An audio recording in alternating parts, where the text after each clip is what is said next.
ថ្ងៃទី11ខែ11ឆ្នាំ2025ការវិភាគតារាងប្រចាំថ្ងៃរបស់កូដ Momentum ឡើងកាន់តែខ្លាំងវាបានបើកទីផ្សារនៅ 4115.03 ហើយនៅតែជួញដូរលើអបនឹងមក 4057.881 ដែលស្មើជាមួយមេ30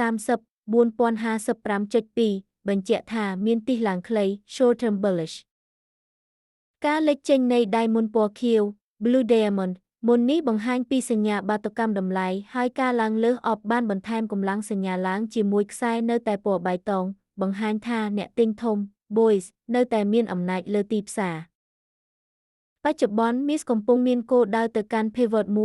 4144.30 និង Caseber 4355.38 ជាគោលដៅឡើងប្រសិនបើ Momentum នេះបន្តអាចទៅដល់ Fresh Caseber 4355.38 រយៈពេលវែងមក3575.2 នៅតែគាំទ្រសំណងឡើងវែង Long Term Bullish ស្បែកជំនួយការវិភាគនេះគឺសម្រាប់គោលបំណងផ្ដល់ព័ត៌មានតែប៉ុណ្ណោះហើយមិនត្រូវបានចាត់ទុកជាដំបូន្មានហិរញ្ញវត្ថុទេ